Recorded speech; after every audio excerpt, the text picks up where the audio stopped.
We don't always notice the exact moment a boundary forms. Sometimes it's not loud. Sometimes it's just the feeling that something ordinary has shifted, and there's no way back to the version of things that came before. That's what this story carries. It isn't about a house first. It's about the instant someone realizes they are done being manageable. Helena Brooks is a senior software architect in healthcare technology. Her experience matters because she didn't lose control in a crisis. She stayed calm while everyone else assumed she would bend. This is how she remembers it. I was tightening the loose screw on the cabinet door when my phone buzzed on the counter. Not a call, a text. From my mother. Dinner this weekend. Family only. No emoji, no softness. That was always a sign. I wiped my hands on a towel and typed back. I can come by on Sunday. Another buzz. We'll come to you. Easier. I stared at that line longer than I should have. My house had become the default location without anyone checking if I agreed. That wasn't new. What felt new was the lack of hesitation in it. I had bought this place years earlier, during the stretch when the market dipped and everyone said waiting was smarter. I didn't wait. I saved. I planned. I signed my own name and learned how quiet ownership could feel. By the time I finished paying it off, the relief surprised me more than the pride. On Sunday, they arrived together. My father, Leonard, walked in first, already talking. My mother, Carolyn, followed, smoothing the edge of her coat. My brother, Victor, came last, holding the door open for his wife, Samantha. Carolyn looked around and smiled. You've done well for yourself. Victor nodded. Plenty of space. I set the glasses on the table.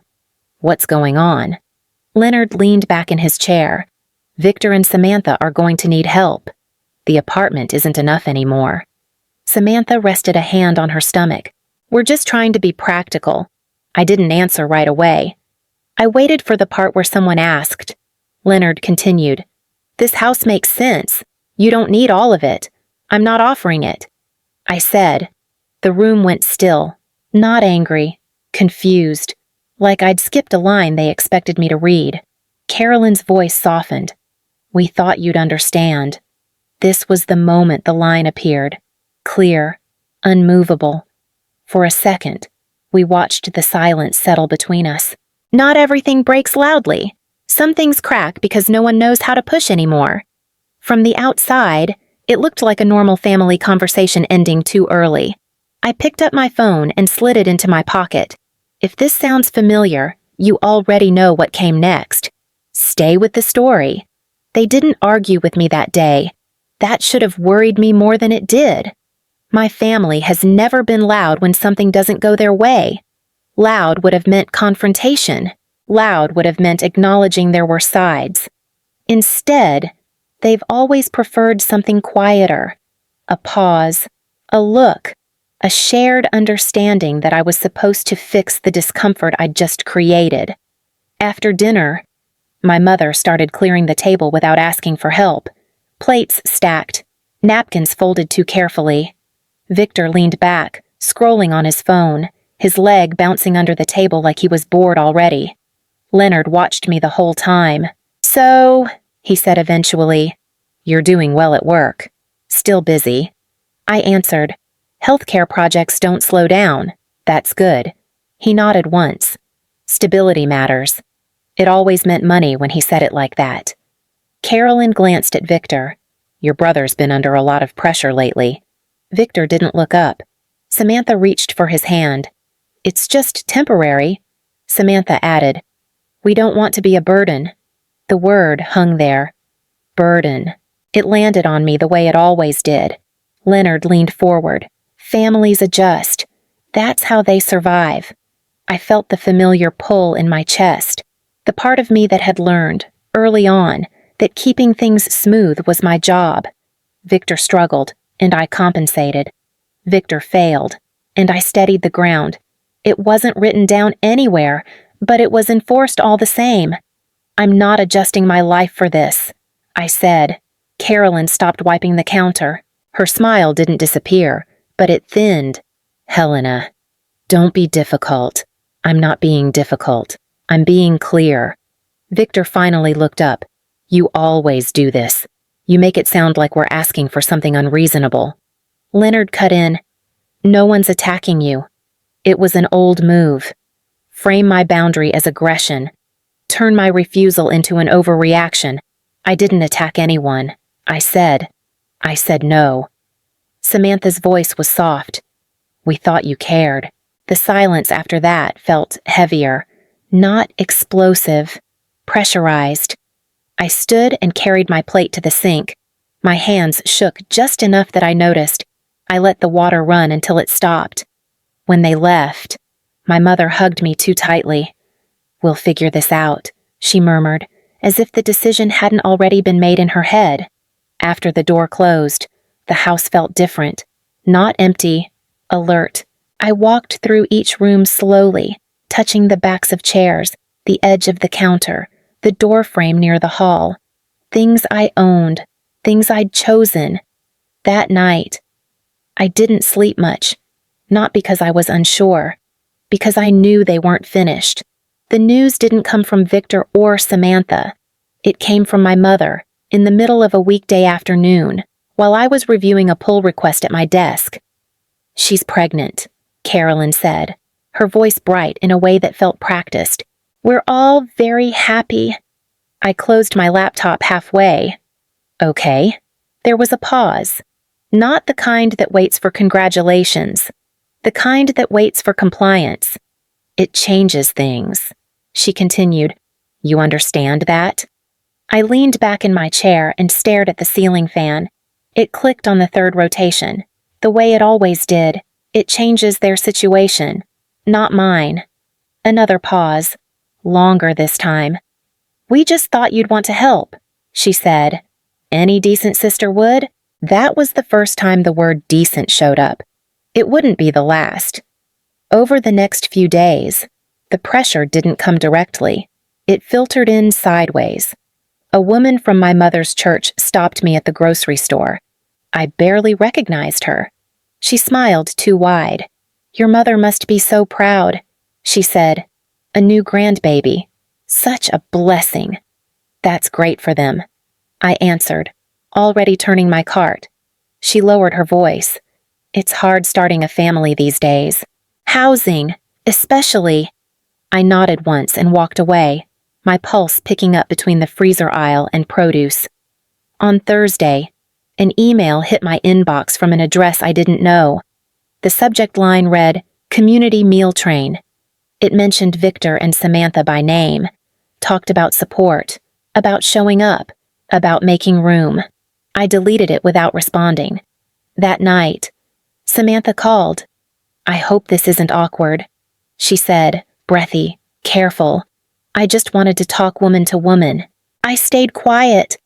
We're not asking for anything permanent, she went on. Just until the baby comes. It would mean so much to Victor, to your parents. I looked around my living room while she spoke. The couch I'd paid for in cash. The bookshelf I'd built myself when I couldn't afford a contractor yet. My life. Arranged the way I liked it. I'm not doing that, I said.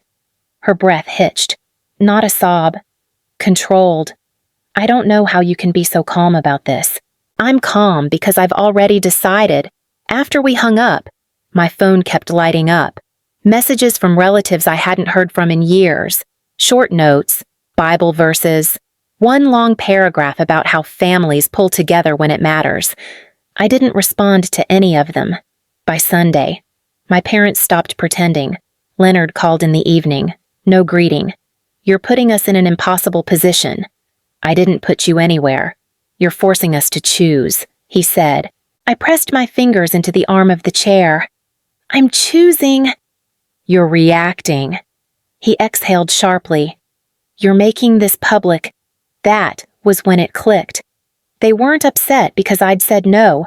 They were upset because I wasn't embarrassed enough to hide it. Later that night, I stood at the sink, washing a mug that was already clean. Outside, a neighbor waved as she walked her dog past my window. Normal life. Ordinary sounds. Inside my chest, something settled, heavy. but steady. If this was the card they were playing, I needed to stop assuming the game was casual. I dried my hands, picked up my phone, and pulled up a security company I'd bookmarked months ago and never thought I'd call. Not because I was afraid, because I was done pretending this was just a conversation. The call came on a Tuesday morning, right between meetings. "Hi, is this Helena Brooks?" The voice was upbeat, professional, too cheerful for someone I didn't know. "Yes, this is Karen. I'm a local real estate agent. I spoke with Leonard and Carolyn Brooks about your property. They mentioned you might want help coordinating a move-in timeline." I stood up slowly from my desk chair. The room felt very still. "A what?" "A transition," she clarified quickly. "They said the family had discussed it and they don't own my house." Silence on the other end, a short one, the kind people use to recalibrate. "Oh," she said. "They presented it as a family arrangement. I assumed you assumed wrong." Another pause, heavier this time. "I'm sorry," she said. "I won't contact you again." After the call ended, I stayed standing, my laptop still open, calendar reminders blinking like nothing had happened. My hands were steady. That surprised me. I'd expected anger, panic, something louder. What I felt instead was clarity. They hadn't floated an idea. They hadn't tested a boundary. They had moved forward without me. I called my parents immediately. My mother answered. "Why is a real estate agent calling me about my house?" Carolyn didn't pretend confusion. "We were trying to make this easier." "For who?" "For everyone," she said. "You don't need to be involved in every detail. That's my name on the deed." Leonard's voice cut in from the background. "Don't start quoting paperwork like it means more than family. It means exactly what it means." A beat passed. I could hear him breathing. "We're just being practical," he said. "Victor and Samantha need stability. You don't get to plan my life because you've decided theirs matters more." Carolyn's tone softened. "You're overreacting." That was the word again. Overreacting. The family favorite? I'm reacting appropriately to being excluded from decisions about my own property. Leonard exhaled sharply. "You're making this adversarial. I'm making it accurate." I ended the call before anyone could fill the space. That afternoon, a technician came by to install cameras. He walked me through placement, asked if I wanted cloud storage, nodded when I said yes. Normal questions, normal process. When he left, small black lenses watched the driveway, the side gate, the front door. Quiet, unobtrusive. That night, I reviewed the footage out of habit, not fear. Empty driveway, wind moving the trees. Nothing dramatic. I slept better than I had in days. Not because the situation had improved, because for the first time, I was treating it like what it was. Not a misunderstanding. A plan that didn't include me. I noticed the truck before I noticed the people. White, tall, parked just far enough from the curb that it blocked part of my driveway. The logo was familiar in the way all moving trucks are. Bold letters meant to look helpful. I stood at the window longer than I meant to, keys still in my hand, work bag slipping off my shoulder. They arrived a minute later. Leonard walked up first, already talking, as if the decision had been settled earlier and this was just the follow-through. Carolyn stayed close to him, her hand on his arm. Victor came behind them, carrying a folded blanket. Samantha moved slower, one hand on her stomach, the other gripping her purse. I stepped outside and closed the door behind me. Victor smiled like we were meeting for lunch. Good timing. "What's this?" Leonard glanced at the truck, then back at me. "Let's not do this on the lawn. This is my lawn." Carolyn sighed. The way she does when she wants the world to behave better. "Helena, we talked about this. You talked about this." Victor shifted his weight. "We assumed you'd come around." That word again. Assumed. Samantha spoke softly. "We didn't want to make a big deal out of it. You brought a moving truck." Leonard stepped closer to the door. Not inside yet. Close enough to test whether I'd move. I don't care whose name is on paper. In this family, my name is the law. I felt the line in my chest tighten. Not fear. Something colder. You're not coming in, I said. Carolyn's smile flickered. Don't be dramatic. Victor let out a short laugh. You're really going to call the police on us. I'm asking you to leave. Leonard reached for the doorknob. I took a step back and pulled my phone out. If you touch that door, I'm calling the sheriff. The pause that followed was almost polite. A standoff built on disbelief. You wouldn't, Leonard said, but there was uncertainty in it now. I unlocked my phone. Watch me. Carolyn grabbed his arm. Leonard. Samantha's voice trembled. Helena, please. Think about the baby. I made the call. Clear voice. Address. Trespass. The patrol car arrived faster than I expected. The deputy stepped out. Calm, neutral. Asked for names. Asked what was happening. Leonard spoke first. This is a family matter. The deputy looked at me. Do they have permission to be here? They don't. I handed over my identification and the copy of my deed I'd saved on my phone. The deputy reviewed it carefully. This property belongs to you. Yes. He turned back to them. I need you to leave. Victor's face flushed. This is ridiculous. It's private property. Leonard's jaw clenched. We're not done. You are, the deputy said. Now. They loaded nothing. The truck stayed empty. Carolyn avoided my eyes as they walked back to their car. Samantha looked back once, her face tight with something between anger and disbelief. When the truck finally pulled away, the driveway looked wider than before. I went inside and locked the door. The cameras caught the last angle of them leaving.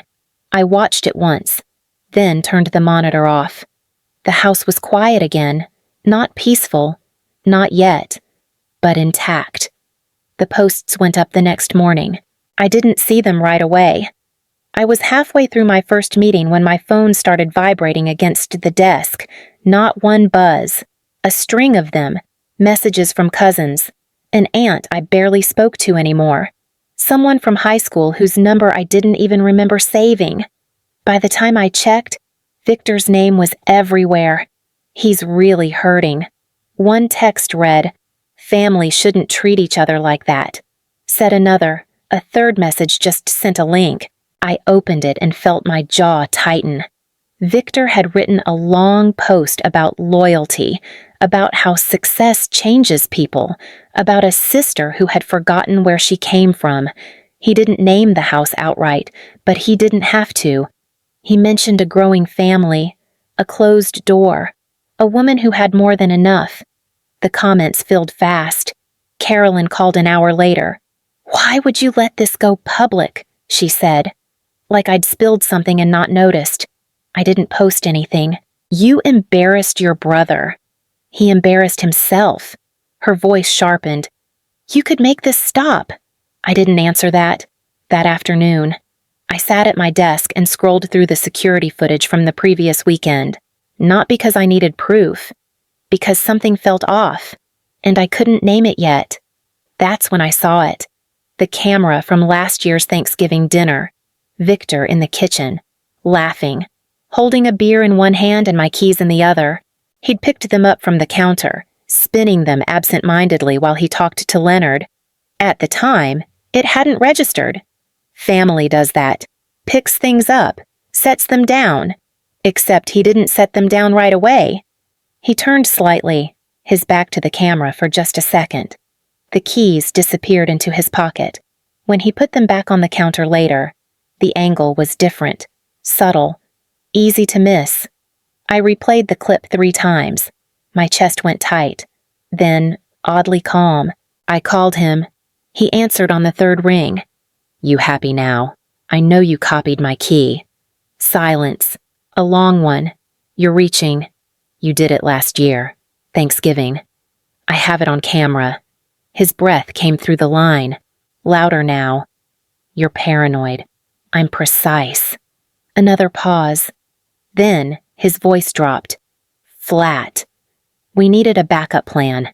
The words landed heavier than shouting would have, so if I said no, I said, keeping my voice level, "You'd just take it anyway." "That's not what I said." "It's exactly what you said." He hung up. That night, I changed the locks. Every one of them. The locksmith worked quietly, nodding as he replaced the hardware. No small talk, just the sound of metal clicking into place. As he packed up, he asked, "Anyone else have keys?" Not anymore. After he left, I sat on the couch and watched the driveway through the camera feed. Empty. Still, I wasn't scared. I was angry in a way that felt organized. Victor hadn't lost control. He'd waited, planned, smiled while doing it. That meant whatever came next wouldn't be an accident. And I stopped assuming he'd stop just because he'd been told no. I knew something was wrong the second my key didn't turn. I stood there for a beat, hand still on the knob, listening to the quiet hum of the porch light. Same house, same door, wrong resistance. I tried again, slower this time. The lock didn't catch. It felt new, too smooth. I stepped back and checked the number on the door like I'd somehow miscounted the steps from the driveway. My phone was already in my hand when I heard movement inside. Not footsteps rushing, drawers opening, the low scrape of something being dragged across the floor. I called the sheriff first. Clear voice, address, break-in in progress. Then I opened the camera app. Victor was in my living room. He stood with his hands on his hips, looking around like he was evaluating a rental. Samantha was near the hallway, talking to someone I couldn't see. A man's voice answered her, muffled. I pushed the doorbell camera speaker on. "Get out of my house!" Victor froze. Then he smiled. Tight.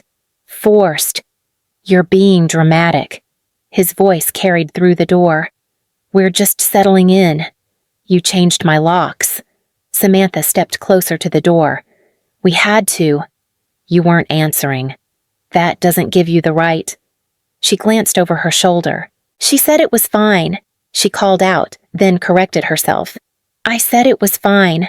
The locksmith appeared behind her, eyes flicking between the camera and Victor.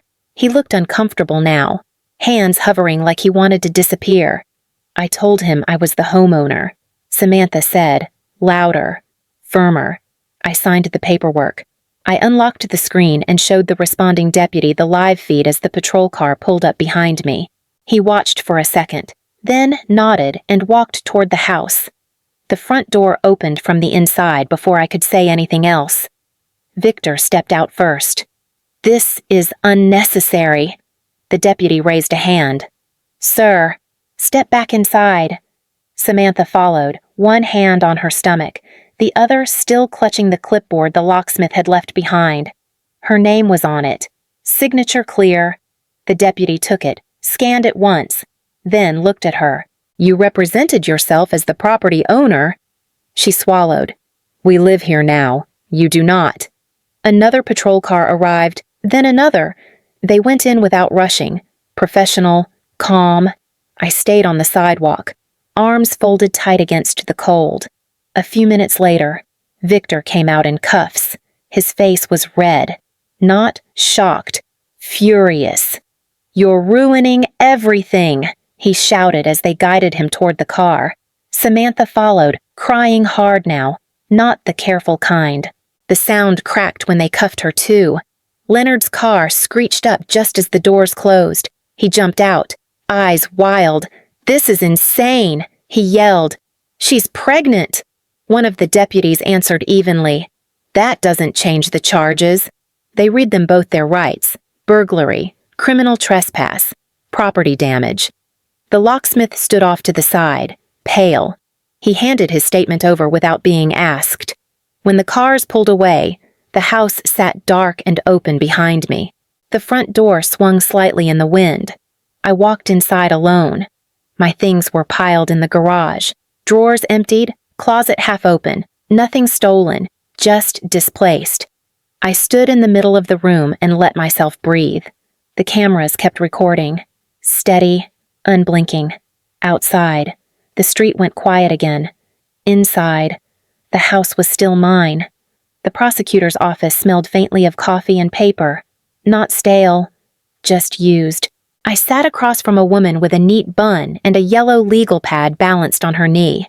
She spoke calmly, like this was one file among many. "We can resolve this without a trial," she said. "Reduced charges, probation, restitution. It would be faster." I nodded once. Listened. She continued. "Given the family relationship, the court often prefers a lighter approach, keeps things contained. That word again. Everyone wanted containment, quiet damage, no ripples." My attorney shifted slightly beside me but didn't interrupt. "What would they plead to?" I asked. "Unlawful entry, trespass. The burglary charge could be dropped, and the false representation to the locksmith." She hesitated. "That would likely be folded in." I looked down at my hands, the small scar on my thumb from when I cut it building the bookshelf years ago. It had taken weeks to heal. Slow. Careful. "If I agree to this," I said, "what stops him from trying again?" She met my eyes. "The court order. That didn't stop him before." She exhaled. "It would send a message." I thought of Victor on my couch, hands on his hips, like the place had always been his. I thought of Samantha signing her name on a form that wasn't hers to sign. I thought of Leonard saying paper didn't matter. My attorney spoke gently. "You don't owe anyone leniency." The prosecutor leaned forward. "This would spare your family further strain." My family already chose strain. Silence stretched between us. Not tense. Expectant. "If I excuse a crime because the person committing it is related to me," I said slowly, "I'm teaching him that family is immunity. I'm not doing that." She nodded once, then twice. Understood. Outside, the air felt sharper, clearer. I stood on the steps for a moment, phone in my hand, watching people pass by who had no idea what I'd just decided. Carolyn called before I reached my car. "You've made your point," she said. "You don't have to destroy him." "I'm not destroying him." Leonard's voice came through next, tight. "You could end this today." "I am ending it," I said, "just not the way you want." He hung up without another word. That night, I sat on the floor of my living room, back against the couch, eating takeout straight from the container. The house was quiet in a different way now. Not alert, not braced, just still. I wasn't relieved, but I wasn't wavering either. Some lines don't feel brave when you draw them. They feel necessary, and once they're there, you don't step back over them. The house settled back into itself faster than I expected, a few weeks after everything wrapped. I moved my things out of the garage and back where they belonged. Not exactly the same way. I shifted a chair closer to the window, took a shelf down, left one corner empty on purpose. I wanted space that wasn't waiting to be filled. Victor's case ended the way the prosecutor said it would once I refused the deal. Probation, community service, restitution spelled out in careful language that didn't soften anything. Samantha filed for divorce not long after the baby was born. Leonard and Carolyn stopped calling altogether. The silence was abrupt, but not unfamiliar. I started therapy in the early spring. Nothing dramatic. No breakthroughs that came with tears. Mostly learning to sit still when I wasn't managing anyone else's discomfort. Learning that quiet didn't mean something was about to go wrong. One afternoon, my cousin Rachel asked if she could come by. She stood in the doorway when I opened it, hands tucked into her jacket pockets. "They're pressuring me," she said. "About money, about space. I didn't know how you did it." I stepped aside to let her in.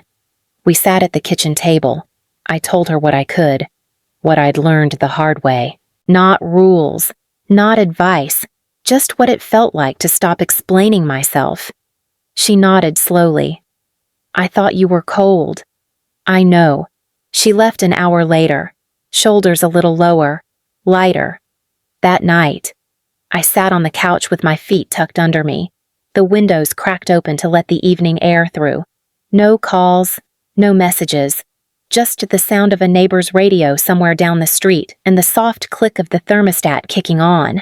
For a long time, I thought strength meant enduring whatever was handed to me without complaint, that if I stayed useful enough, I'd stay loved. What changed wasn't my family. It was how I stood inside my own life. Helena Brooks doesn't wait to be chosen anymore. She doesn't negotiate ownership of what she built. She doesn't confuse peace with silence. I turned off the lights and walked upstairs, not rushing. The house held, so did I. If this story resonates, stay with us. There are more voices like hers, and sometimes hearing one is enough to recognize your own.